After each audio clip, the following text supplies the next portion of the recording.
Hello student, welcome to ज्ञान story. आज हम लोग डिस्कस करने वाले हैं बोर्स एटॉमिक मॉडल। इससे पहले मैं 2 मॉडल आप लोगों को क्लियर कर चुका हूं। अगर आपने नहीं देखी है वो वीडियो तो डिस्क्रिप्शन बॉक्स में उसकी लिंक आपको मिल जाएगी, वहां से आप वो दोनों चीज़ें क्लियर कर लीजिएगा, क्योंकि उसी के जस्ट बाद का ये टॉपिक है बोर्स एटॉमिक मॉडल।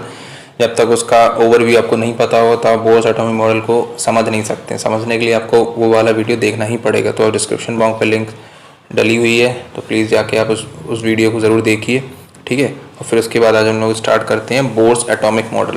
तो क्या क्या ऐसी गलतियां थीं जो रदरफोर्ड ने की, उसके बाद बोर्स ने काफ़ी सारी स्टडीज़ करने के बाद तुरंत काम नहीं किया। बोर्स ने काफ़ी सारी स्टडीज़ की इन चीज़ों के ऊपर, काफ़ी सारे और साइंटिस्ट ने अपनी थ्योरी प्रपोज की, तो बोर्स ने उनकी थ्योरी का यूज़ करके एटॉमिक मॉडल में अप्लाई करके कुछ बहुत सारे जो क्वेश्चंस पहले थे जो साइंटिस्ट नहीं बता पाए थे, उनके जवाब नहीं दे पाए, तो उन चीज़ों को क्लियर करने की कोशिश की। काफ़ी हद तक बोर्स सक्सेस भी रहे अपने मॉडल को प्रपोज कर रहे हैं, और काफ़ी हद तक इनका मॉडल सक्सेस भी रहा, काफ़ी सक्सेसफुल मॉडल इनका माना गया है, ठीक है। तो उसके कुछ पॉइंट्स देख लेते हैं, क्या क्या इन्होंने पॉइंट्स बताए। सबसे पहला पॉइंट उन्होंने बताया था, atom has a nucleus where all the protons and neutrons are present in it. उन्होंने ये बताया कि एटम में एक न्यूक्लियस होता है जहाँ पर उस एटम का सारे के सारे प्रोटॉन्स और न्यूट्रॉन्स। एक बात और, जब हमने पिछले 2 मॉडल डिस्कस की वहाँ पर न्यूट्रॉन का कोई भी जिक्र नहीं हुआ है। ये आफ्टर द थोड़ा टाइम के बाद डिस्कवरी हुई है न्यूट्रॉन की। न्यूट्रॉन एक सब एटॉमिक पार्टिकल है जो न्यूक्लियस के अंदर ही प्रेजेंट होता है, ठीक है। या पूरा का पूरा मास बनाने में उस न्यूट्रॉन का भी हाथ होता है। एटम का पूरा मास डिजाइन करने में न्यूट्रॉन का भी उसमें पार्टिसिपेशन होता है, ठीक है। तो न्यूट्रॉन की डिस्कवरी हो जाने के बाद इन सभी चीज़ों को बताया गया। सबसे पहला पॉइंट बोर्स ने ये बताया कि एटम के पास एक न्यूक्लियस होता है जहाँ पर उसके सभी के सभी प्रोटॉन्स और न्यूट्रॉन्स उसमें होते हैं। Nucleus is very small present at the centre of the atom. Nucleus का साइज काफ़ी ज़्यादा स्मॉल होता है, जैसे कि हमने पहले बताया था। अगर मान लो ये एटम है तो एटम के अंदर कहीं बहुत ही छोटे से रीजन में बिल्कुल सेंटर पर जो होगा वो न्यूक्लियस प्रेजेंट होता है, ठीक है। बोर्स ने अपना थर्ड पॉइंट यहाँ पर दिया है, electrons are revolving around the nucleus in the same way as the planets are revolving around the sun. जैसे सन के अबाउट काफ़ी सारे प्लैनेट्स उसके अराउंड एक पर्टिकुलर ऑर्बिट में रिवॉल्व करते रहते हैं, उसी टाइप का कुछ स्ट्रक्चर उन्होंने एटम के साथ रिजेम्बलेंस किया। यानी कि जिस तरीके से प्लैनेट्स का एक अरेंजमेंट है उसी टाइप से एटम का अरेंजमेंट भी उन्होंने रिजेंबल किया, या उसी के हिसाब से वहाँ पर उसको एडजस्ट किया, ठीक है। जहाँ पर उन्होंने ये चीज़ बताई, प्लैनेट्स के केस में सन काम करता है, ठीक है। सन क्या करता है, बाकी सारे प्लैनेट्स को क्या करता है, रिवॉल्व करवाता है, ठीक है। उसी टाइप से यहाँ पर क्या है, सन की जगह पर न्यूक्लियस है और प्लैनेट्स की जगह पर इलेक्ट्रॉन है। यानी कि न्यूक्लियस जो है वो रिवॉल्व करवाता है काफ़ी सारे इलेक्ट्रॉन्स को अपने अबाउट और एक पर्टिकुलर ऑर्बिट में, ठीक है। एक जो इम्पोर्टेंट पॉइंट था उनके द्वारा दिया गया वो ये पॉइंट था, electron can revolve only in those orbits whose angular momentum is an integral multiple of h upon 2 pi, ठीक है। उनका कहने का मतलब था कि जैसे कोई भी ऑर्बिट्स है, ठीक है। जैसे मान लो हम लोग स्ट्रेट ट्रैवल करते हैं, ठीक है। हमारी कोई स्पीड होती है, कुछ वेलोसिटी होती है, तो हम लोगों का मोमेंटम होता है। तो उस समय जो momentum p is equal to mv होता है वो हम लोगों का लीनियर मोमेंटम कहलाता है, ठीक है। लेकिन यहाँ पर अगर हम देखें, कोई भी ऑब्जेक्ट या कोई भी पार्टिकल अगर सर्कुलर मोशन ट्रेवल करता है तो सर्कुलर मोशन में उसकी कुछ ना कुछ स्पीड होती है, कुछ ना कुछ उसका रेडियस वगैरह डिस्टेंस होती है सेंटर से, तो उसका एक एंगुलर मोमेंटम होता है जिसको हम लोग एल से डिनोट करते हैं। L is equal to m v r, ये एंगुलर मोमेंटम कहलाता है, ठीक है। तो कोई भी पार्टिकल अगर सर्कुलर मोशन करेगा तो एंगुलर मोमेंटम जरूर परफॉर्म करेगा। लेकिन यहाँ पर स्पेशल बात ये उन्होंने बताया कि मान लो ये न्यूक्लियस है, न्यूक्लियस के अबाउट ये पर्टिकुलर ऑर्बिट है, ठीक है। यहाँ पर ये इलेक्ट्रॉन रिवॉल्व कर रहा है, तो ये जो इलेक्ट्रॉन होगा उसका जो एंगुलर मोमेंटम होगा उसकी जो वैल्यूज होंगी वो वैल्यू इसका, ये जो वैल्यू है h अपॉन 2 पाई, इस वैल्यू का इंटीग्रल मल्टीपल होगी। इंटीग्रल मल्टीपल का मतलब इसमें इंटीजर्स का मल्टीप्लाई करते जाइए इस वैल्यू में और आपको अलग अलग एंगुलर मोमेंटम मिलते जाएंगे जो कि अलग अलग ऑर्बिट्स के करस्पॉन्डिंग होगा, ठीक है। ऐसा नहीं हो सकता, आप ऐसा नहीं कह सकते कि कोई भी जैसे इलेक्ट्रॉन है उसके कोई भी एंगुलर मोमेंटम हो सकता है, नहीं हो सकता है। कोई पर्टिकुलर वैल्यू ही होती है। तो इसी पर्टिकुलर वैल्यू को हम लोग बोल देते हैं साइंटिफिक टर्म में कि कोई भी जो सर्कुलर ऑर्बिट है, क्योंकि उसमें हर एक इलेक्ट्रॉन का जो एंगुलर मोमेंटम है फिक्स है, एक स्पेशल वैल्यू, एक पर्टिकुलर वैल्यू है। तो ऐसा हम कह सकते हैं वो वैल्यू एक पर्टिकुलर वैल्यू होने होकर के उसका जो साइंटिफिक नाम उसको दिया गया वो होता है क्वांटाइज्ड। हम उसको बोलते हैं कि जो इलेक्ट्रॉन का एंगुलर मोमेंटम है वो कैसा हो चुका है, क्वांटाइज्ड हो चुका है। तो बस यहाँ पर वही चीज लिखी हुई है, एंगुलर मोमेंटम एक पर्टिकुलर वैल्यू हो जाती है तो इस वजह से जो एंगुलर मोमेंटम है उसको हम लोग क्या बोल देते हैं, क्वांटाइज्ड बोल देते हैं। और ये जो ऑर्बिट्स होती हैं इन ऑर्बिट्स को हम लोग बोलते हैं स्टेशनरी ऑर्बिट्स, ठीक है, क्योंकि ये टिकी रहती हैं एक ही जगह पर, स्टेशनरी है, इलेक्ट्रॉन की पोजीशन वहां से बिल्कुल हटने वाली नहीं है, उसी ऑर्बिट में रिवॉल्व करता रहता है, तो वो स्टेशनरी पोजीशन कहलाता है, ठीक है। इलेक्ट्रॉन अगर अपनी ही ऑर्बिट में रहता है, जैसे मान लो इस ऑर्बिट में अगर इलेक्ट्रॉन रिवॉल्व कर रहा है तो इस इलेक्ट्रॉन रिवॉल्व करते करते अपनी एनर्जी को कभी लूज नहीं करता है, और अपनी इलेक्ट्रॉन अपनी एनर्जी को लूज नहीं करता है तो वो कभी भी न्यूक्लियस के अंदर फॉल नहीं होगा और एटम कभी भी कोलैप्स नहीं होगा, ठीक है। किसी भी एटम में जितनी भी ऑर्बिट्स हैं, जैसे अगर हम इस न्यूक्लियस को कंसीडर करें, इसके अबाउट एक ऑर्बिट है, ये सेकंड ऑर्बिट है, ये थर्ड ऑर्बिट है, तो हर ऑर्बिट में इलेक्ट्रॉन का अपना एंगुलर मोमेंटम अलग अलग होता है। या हम ऐसा भी कह सकते हैं हर स्टेशनरी ऑर्बिट की कोई एक डेफिनेट अमाउंट ऑफ एनर्जी होती है। ऐसा नहीं हो सकता कि एक ही एनर्जी की आपके दो या दो से ज़्यादा लेवल्स हों। हर एक ऑर्बिटल की जो एनर्जी होगी वो फिक्स्ड होगी, ठीक है, और अलग अलग ऑर्बिटल्स होंगे तो उनकी अलग अलग डेफिनेट एनर्जीज होती हैं, ठीक है। अच्छा, दूसरी चीज़ इसी डायग्राम से आप समझ सकते हैं, जैसे ये न्यूक्लियस था, ये एक इलेक्ट्रॉन है, ये दूसरी ऑर्बिट है, ये हम थर्ड ऑर्बिट कंसीडर कर ली। तो मान लो इलेक्ट्रॉन अगर आपका इस ऑर्बिट में है, ठीक है, तो इलेक्ट्रॉन अगर आपका फर्स्ट ऑर्बिट में है तो ये सेकंड ऑर्बिट में भी जा सकता है और ये थर्ड ऑर्बिट में भी जा सकता है। डिपेंड करता है कि आप अपने इलेक्ट्रॉन को कितनी एनर्जी प्रोवाइड कर रहे हो। जैसा कि अभी हमने बताया हर ऑर्बिट में इलेक्ट्रॉन की जो एनर्जी होती है वो अलग अलग होती है, ठीक है, या ऐसा कह लो हर ऑर्बिट की एनर्जी अलग अलग होती है।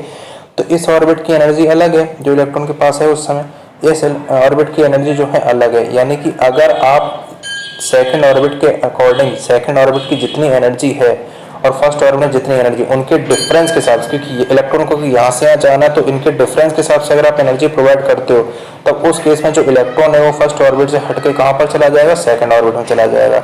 ये भी हो सकता है कि आपका इलेक्ट्रॉन जो है फर्स्ट ऑर्बिट से थर्ड ऑर्बिट में चला जाए, वो डिपेंड करता है कि आप अपने इलेक्ट्रॉन को कितनी एनर्जी प्रोवाइड कर रहे हो, ठीक है। तो यहीं से रेडिएशन का एमिशन और एब्जॉर्प्शन होता है। अगर इलेक्ट्रॉन एनर्जी एब्जॉर्ब करके कुछ हायर लेवल्स में गया, हायर ऑर्बिट में गया तो वो कहलाएगा एमिशन। और इस केस में उल्टा भी हो सकता है, मान लो इलेक्ट्रॉन पहले से ही आपका इस पोजीशन पर प्रेजेंट है और वो अपनी एनर्जी को लूज करके अगर वो फर्स्ट ऑर्बिट या सेकंड ऑर्बिट में आ जाता है तो उस केस में हम लोग कहेंगे कि इलेक्ट्रॉन ने अपनी एनर्जी को क्या कर दिया, एमिट कर दिया, बाहर निकाल दिया, ठीक है। क्योंकि एनर्जी को एमिट कर दी तो उसकी एनर्जी कम हो जाती है, जिस वजह से वो उस ऑर्बिट में ना रह के उससे नीचे वाली ऑर्बिट में क्या कर जाता है, एंटर करता है। फिर डिपेंड करता है उसने कितनी एनर्जी लूज की है तो उस हिसाब से वो किस डाउन वाली लेवल या नीचे वाले कौन से लेवल में जाएगा, ठीक है। ये जो पीछे वाली स्लाइड में अभी हमने स्ट्रक्चर बनाई थी एग्जैक्ट वही स्ट्रक्चर जहां पर ये न्यूक्लियस दिखाया गया और ये आपको वेरियस अलग अलग क्या दिखाई गई हैं, ऑर्बिट्स दिखाई गई हैं, ठीक है। और ये ऑर्बिट्स हैं, इन ऑर्बिट्स का अलग अलग नाम दे रखा है, एन की वैल्यू पर डिपेंड करता है, ठीक है। एन बोला जाता है प्रिंसिपल क्वांटम नंबर, आगे आके डिस्कशन दे दिया जाएगा आपको इस चीज़ का।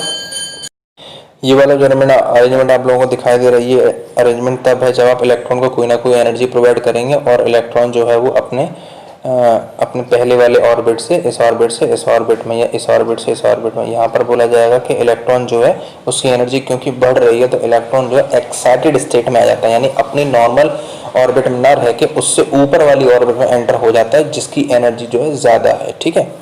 तो क्योंकि उस इलेक्ट्रॉन ने पहले से ज़्यादा एनर्जी एक्वायर कर ली इसलिए हम उसको ऐसा बोलते हैं कि वो एक्साइटेड स्टेट में आ गया है वो इलेक्ट्रॉन, ठीक है। और इस केस में उल्टा भी हो सकता है, यहाँ पर आपका हो रहा है एमिशन क्योंकि एनर्जी यहाँ पर हो रहा है एब्जॉर्प्शन क्योंकि एनर्जी एब्जॉर्ब की जा रही है इलेक्ट्रॉन के द्वारा, ठीक है। और इस केस में आपका क्या हो रहा है, एमिशन। और इलेक्ट्रॉन अगर हायर ऑर्बिट में है, हायर ऑर्बिट्स में है तो अपने आप अपनी एनर्जी को लूज करके वो अपने से नीचे वाली ऑर्बिट में आएगा क्योंकि एनर्जी ऊपर वाले की ज़्यादा है नीचे वाले कम है, और वो ज़्यादा वाली एनर्जी से कम एनर्जी वाली शेल में या ऑर्बिट में एंटर कर रहा है। तो वो जो एनर्जी का गैप होगा दोनों सेल्स के बीच में, इन दोनों सेल्स के बीच में जो भी एनर्जी का गैप होगा वो इलेक्ट्रॉन जो क्या करेगा, एमिट कर देगा। तो वही इलेक्ट्रॉन एमिट करके अपने नीचे वाली ऑर्बिट में आ जाएगा और यहाँ पर इस केस में क्या होने को मिलता है, एमिशन देखने को मिलता है, ठीक है। ये रेडियस होती हैं अलग अलग ऑर्बिट्स के केस में। और ये चीज़ मानी गई है यहाँ पर जो फोर्स ऑफ अट्रैक्शन यानी न्यूक्लियस के द्वारा किसी भी इलेक्ट्रॉन पर लगाया गया फोर्स ऑफ अट्रैक्शन बैलेंस किया जाता है उस इलेक्ट्रॉन के द्वारा। देखो क्योंकि अगर सिर्फ एक ही तरफ से इलेक्ट्रॉन पर फोर्स लगता तो इलेक्ट्रॉन कभी भी उस ऑर्बिट में रिवॉल्व ना कर पाता। तो इस इलेक्ट्रॉन पर दो फोर्स लगते हैं जो कि बैलेंस्ड होते हैं और वो दोनों ही इस इलेक्ट्रॉन को इस सर्कुलर ऑर्बिट में बनाए रखने के लिए हेल्पफुल हैं। यानी कि अगर इलेक्ट्रॉन को एक ही सर्कुलर पाथ में सर्कुलर ऑर्बिट में अगर रिवॉल्व करना है तो उसके लिए ज़रूरी कंडीशन ये है कि उस इलेक्ट्रॉन पर लगने वाला फोर्स दोनों तरफ से, यानी कि बाहर की तरफ और अंदर की तरफ, दोनों तरफ जो फोर्सेस हों वो कैसे हों, बराबर हों।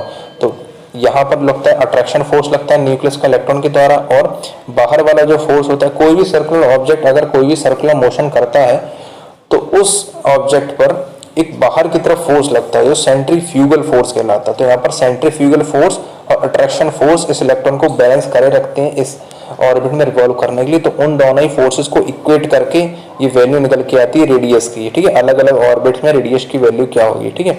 और ये रेडियस का रिलेशन कि किसी भी ऑर्बिट में रेडियस जो है किस तरीके से पता लगाएंगे, Rn equal to R1 into n square, ठीक है। और ये भी फॉर्मूला यहाँ पर लिखा है, फॉर्मूला हाइड्रोजन लाइक स्पीसीज।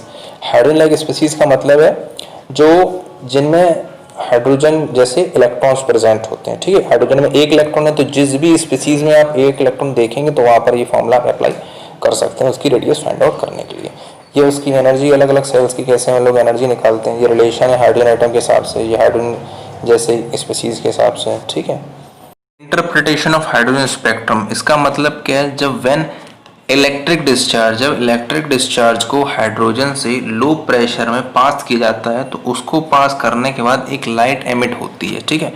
उस लाइट को अगर हम, जो भी लाइट एमिट हो रही है उस लाइट को अगर हम प्रिज्म से टकरा के देखते हैं तो ये लाइट जो है अलग अलग वेवलेंथ के हिसाब से सेवरल वेवलेंथ्स में क्या हो जाती है, ब्रेक हो जाती है, ठीक है। यहाँ पर सिर्फ आपको 6 टाइप्स दिखाए गए हैं, ठीक है। और अलग अलग वेवलेंथ में क्या हो जाती है, स्प्लिट हो जाती है, ठीक है। और उनके अलग अलग उसी हिसाब से उनके नाम यहाँ पर दे रखे हैं, ठीक। तो इंटरप्रिटेशन का मतलब सिर्फ इतना है कि जो हाइड्रोजन का जो स्पेक्ट्रा है वो बोस ने क्या किया था, एक्सप्लेन कर दिया था, ठीक है। किस तरीके से हाइड्रोजन पर अगर हम इलेक्ट्रिक डिस्चार्ज पास करते हैं तो जो भी रेज एमिट होती हैं उसको अगर हम प्रिज्म से देखते हैं तो एक डिसकंटिन्यूस पैटर्न फॉर्म होता है अलग अलग लाइंस का। तो वो क्यों फॉर्म होता है उन्होंने एक्सप्लेनेशन दे दिया था बोस ने, ठीक है। अलग अलग वैल्यूज़ के हिसाब, एल की अलग अलग, एन की अलग अलग वैल्यूज़ के हिसाब से ये अलग अलग नेमिंग दी गई है, ठीक है। कौन कौन सी सीरीज़ है यहाँ पर ये बताई गई है, ठीक। इसी चीज़ की कैलकुलेशन यहाँ पर है जैसा हमने पहले भी बताया था। ये अगर आप ध्यान से देखें तो ये न्यूक्लियस है, इस न्यूक्लियस से पहली वाली ऑर्बिट की अगर हम एनर्जी E1 मान लें और सेकंड वाली ऑर्बिट की एनर्जी हम E2 मान लें तो इन एनर्जी के गैप के अकॉर्डिंग ही इलेक्ट्रॉन क्या करेगा, एनर्जी को गेन करेगा, ठीक है। उतनी एनर्जी गेन करके उस वाली सेकंड वाली स्टेट में ऑर्बिट में क्या कर जाएगा, एंटर कर जाएगा।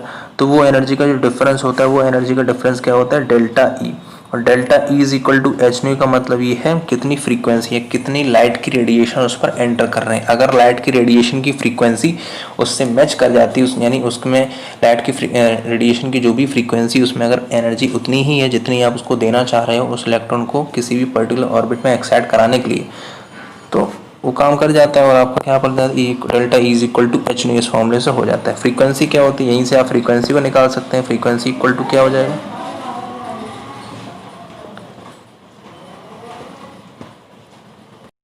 और जब आप फ्रीक्वेंसी में थोड़ा सा और अरेंजमेंट करते हैं तो आपको ये फॉर्मूला मिल जाता है और एक कांस्टेंट मिल जाता है आर एच। आर एच का मतलब ये रिडबर्ग कांस्टेंट है जिसकी वैल्यू कितनी होती है, जो वैल्यू आपको यहाँ पर दे रखी है, ठीक है। बोर्स थ्योरी ने भी एक्सप्लेन कर दिया था एटम की स्टेबिलिटी को अपनी थ्योरी को प्रपोज करके, ठीक। इनके कुछ लिमिटेशंस है। क्या लिमिटेशंस है, जो भी इन्होंने स्पेक्ट्रा बताया था वो सिर्फ हाइड्रोजन के लिए बताया था। हाइड्रोजन में स्पेशल ये होता है, हाइड्रोजन में सिर्फ क्या होता है, एक ही इलेक्ट्रॉन होता है, यानी कि वो एक इलेक्ट्रॉन, सबसे simplest case hydrogen, multi electron की स्टडी नहीं की गई थी। यानी कि मान लो अगर एक से ज़्यादा इलेक्ट्रॉन वाले सिस्टम है, एक से ज़्यादा इलेक्ट्रॉन वाले काफ़ी सारे हैं, helium, lithium, beryllium, boron, carbon, तो इस टाइप से जो भी इलेक्ट्रॉन के सिस्टम है उनका स्पेक्ट्रा क्या आने वाला है, तो उस चीज़ को एक्सप्लेन नहीं कर पाए थे बोर्स। हालांकि फिर जब ये तो मान लिया गया था कि हाइड्रोजन का स्पेक्ट्रा उन्होंने जो बताया वो काफ़ी सारा है, लेकिन जैसे जैसे एडवांस टेक्निक बिल्ड हुई, जो स्पेक्ट्रोस्कोपिक टेक्निक्स हैं जो कि स्पेक्ट्रम रिकॉर्ड करने में या स्पेक्ट्रम को स्टडी करने में काफ़ी हेल्पफुल होती हैं, जैसे जैसे उसमें एडवांसमेंट हुए तो ये देखा गया कि बोर्स के द्वारा बताई गई जो भी एक्सप्लेनेशन दिया गया हाइड्रोजन के स्पेक्ट्रम को समझाने के लिए वो भी पूरी तरीके से सही नहीं था। यानी कि अगर हम फाइन या ऐसा कह लो काफ़ी मैग्नीफाइड अगर हम स्पेक्ट्रोमीटर यूज़ करते हैं तो हाइड्रोजन का जो स्पेक्ट्रम है वो इन्हीं लाइंस में नहीं। तो सही मायने में अगर देखा जाए तो बोर्स जो है हाइड्रोजन के स्पेक्ट्रा को भी सही रूप से एक्सप्लेन नहीं कर पाए थे। थर्ड पॉइंट क्या है, does not explain the splitting of spectral lines under the influence of magnetic और इलेक्ट्रिक फील्ड। यानी कि ये जो अभी स्पेक्ट्रल रिकॉर्ड किया गया था, नॉर्मली किया गया था, यानी कि अगर हम इस स्पेक्ट्रम पे इलेक्ट्रिक फील्ड या मैग्नेटिक फील्ड अप्लाई करते हैं तब ये स्पेक्ट्रल जो लाइंस जितनी हमें देखने को मिलती हैं और ज़्यादा स्प्लिट हो जाती हैं। इसका और इस चीज़ को भी वो एक्सप्लेन नहीं कर पाए थे कि क्यों इलेक्ट्रिसिटी या मैग्नेटिक फील्ड अप्लाई करने के बाद जो स्पेक्ट्रल लाइन सिर्फ इतनी आती हैं वो और ज़्यादा क्यों स्प्लिट हो जाती हैं। ठीक है, does not explain the shape of the molecules का क्या क्या शेप होना चाहिए, इस चीज़ के बारे में भी उन्होंने कोई अपना जिक्र नहीं किया, यानी किस तरीके से इस चीज़ को समझा जाए, स्टडी की जाए, इस बात पर उनका कोई भी आंसर नहीं था। ठीक है, bore theory is not in agreement with the de Broglie and Heisenberg uncertainty principle. दो साइंटिस्ट थे, इन्होंने अपनी अपनी कुछ थ्योरी प्रपोज की थी जिसके कॉन्ट्ररी थे कौन, बोर्स। ठीक है, बोर्स ने उनकी थ्योरी को अपने मॉडल में अप्लाई करने या उन्होंने जब अप्लाई करके उनसे क्वेश्चंस पूछे गए कि आपकी थ्योरी, आपका मॉडल इस टाइप के क्वेश्चन को नहीं आंसर दे पा रहा है तो कैसे मान लें कि आपका मॉडल काफ़ी सही है। तो वो जो बोर्स थे वो डी ब्रोगली और हीजनबर्ग के जो भी प्रिंसिपल्स उन्होंने दिए, जो भी अपनी थ्योरी प्रपोज की थी उस चीज़ के खिलाफ थे और उसको मानने में राज़ी नहीं थे। ठीक, ये आपका पूरा टॉपिक यहाँ तक बोर्स मॉडल, उसकी लिमिटेशन हो जाएगी। ठीक है, उसके बाद आता है dual nature of matter. Matter का डुअल नेचर क्या होता है? The analogy between matter and radiant energy developed by Planck and Einstein. ठीक है, जो मैटर और रेडिएंट एनर्जी, मैटर और जो एनर्जी निकलती है उनके बीच में कुछ ना कुछ रिलेशन होता है जो डेवलप किया प्लैंक और आइंस्टीन ने। उसके बाद में इस थ्योरी को आगे बढ़ाया किसने? लुइस डी ब्रोगली ने। उन्होंने कहा कोई भी ऑब्जेक्ट, चाहे वो ऑब्जेक्ट माइक्रोस्कोपिक लेवल यानी कि हम लोग को अगर नेकेड आई से दिखाई देता ना हो, या माक्रोस्कोपिक ऑब्जेक्ट्स काफ़ी बड़े बड़े ऑब्जेक्ट्स हों जो हम लोग देख पाते हों। ठीक है, तो दोनों ही तरीके के ऑब्जेक्ट जो हम लोग अपने नेकेड आई से देख सकते हैं और नहीं देख सकते हैं, उन दोनों ही ऑब्जेक्ट या दोनों टाइप के जो ऑब्जेक्ट होते हैं वो डुअल नेचर शो करते हैं। ठीक है, डुअल नेचर का मतलब क्या होता है? वो पार्टिकल नेचर भी शो करते हैं और वेव नेचर भी शो करते हैं। ठीक है, और उनके साथ में जो भी वेव्स एसोसिएटेड होती हैं वो वेव्स क्या कहलाती हैं? मैटर वेव्स कहलाती हैं। ठीक है, इतना कॉन्सेप्ट। डेरिवेशन है प्लैंक्स का, तो प्लैंक्स ने ये फॉर्मूला यहाँ से उठाया, ये आइंस्टीन का रिलेशन है, दोनों को जब मिला दिए तो lambda is equal to h upon m c, ये हम लोग मोर प्रिसाइजली हम लिखते हैं lambda is equal to h upon m v. जहाँ से उन्होंने रिलेशन दिया कि अगर किसी भी ऑब्जेक्ट का साइज़ बहुत ही छोटा है, साइज़ छोटा का मतलब क्या है? यहाँ से इस फॉर्मूले के हिसाब से अगर हम देखें तो लैम्डा जो है वो इन्वर्सली प्रोपोर्शनल हो जाएगा किसके? मास के। जितना छोटा मास होगा उतनी ही ज़्यादा क्या होगी? लैम्डा की वैल्यू वेवलेंथ ज़्यादा होगा, जितनी ज़्यादा वेवलेंथ उतना ही ज़्यादा उसका वेव नेचर। ठीक है, यानी कि माक्रोस्कोपिक ऑब्जेक्ट में हालांकि मास काफ़ी ज़्यादा होता है, तो मास ज़्यादा होने की वजह से लैम्डा की जो वैल्यू है वो क्या हो जाती है? कम हो जाती है, जिस वजह से हम लोग बड़े बड़े ऑब्जेक्ट्स या माक्रोस्कोपिक ऑब्जेक्ट्स में वेव नेचर नहीं देख पाते हैं, जबकि वेव नेचर उनके साथ भी एसोसिएटेड होता है लेकिन वो रिकॉग्नाइजेबल नहीं होता है। ठीक, अनसर्टेनिटी प्रिंसिपल क्या दिया गया? अनसर्टेनिटी प्रिंसिपल ये चीज़ बताई गई कि it is impossible to determine simultaneously the exact position and momentum of a body as small as an electron. अगर हम इलेक्ट्रॉन जैसे पार्टिकल्स की बात करें और उनके बारे में अगर हम ये चीज़ बताना चाहें कि हम इस पॉइंट ऑफ टाइम पे या इतने टाइम में हम ये बताना चाहते हैं कि इलेक्ट्रॉन मेरा अगर किसी पॉइंट पर है तो आफ्टर 2 सेकेंड्स और आफ्टर 3 सेकेंड्स, आफ्टर 5 सेकेंड या जैसा भी आप टाइम लेना चाहें उतने टाइम के बाद वो इलेक्ट्रॉन कहाँ पर पाया जाएगा या उसकी वेलोसिटी कितनी होगी, उसका मोमेंटम कितना होगा। तो इस चीज़ को, इन दोनों ही चीज़ को आप लोग प्रिसाइसली फाइंड आउट नहीं कर सकते। क्यों नहीं कर सकते? मान लो आपके पास इलेक्ट्रॉन है, ठीक है, आप ये पता लगाना चाहते हो कि इसकी रेडिएशन क्या है, या आप ये पता लगाना चाहते हो इसका वेलोसिटी क्या है, इसका मोमेंटम क्या है, तो आप क्या करोगे? इसको रिकॉग्नाइज करने के लिए जिस भी सरफेस पर इलेक्ट्रॉन्स प्रेजेंट हैं उस पर आप क्या करोगे? रेडिएशन डालोगे। मान लो रेडिएशन आ गई। अब क्योंकि इलेक्ट्रॉन का जो साइज़ है वो बहुत ही माइन्यूट है और जो आप लाइट उस पर फॉल करा रहे हो वो लाइट में क्या होते हैं? फोटॉन्स। तो फोटॉन जैसे ही इस इलेक्ट्रॉन को स्ट्राइक करेगा तो इस इलेक्ट्रॉन की पोजीशन जो चेंज होने वाली, तो आपको पोजीशन तो उसकी पता ही नहीं चल पाएगी, ना पोजीशन पता चल पाएगी ना वेलोसिटी पता चल पाएगी। तो कहने का मतलब ये है कि किसी भी बहुत छोटे पार्टिकल के लिए आप पोजीशन और मोमेंटम दोनों एक ही साथ नहीं बता सकते। अगर आपको पोजीशन पता चलेगी तो मोमेंटम नहीं, मोमेंटम पता चलेगा तो पोजीशन नहीं। ठीक है, और यहाँ से ये रिलेशन दिया गया delta x into delta p is greater than equal to h upon 4 pi. ठीक है, कि डेल्टा एक्स का मतलब होता है change in position and change in momentum. इन दोनों का अगर हम मल्टीप्लाई कर देते हैं तो उसकी वैल्यू h/4 के इक्वल या h/4 से क्या आती है, ग्रेटर देन आती है। दूसरी चीज अगर हम यहाँ से देखें तो डेल्टा एक्स जो होता है 1/Δp के इनवर्सली प्रोपोर्शनल होता है, यानी कि अगर पोजीशन में काफ़ी ज़्यादा चेंज देखने को मिल रहा है तो वहाँ पर मोमेंटम में चेंज बहुत ही कम होगा।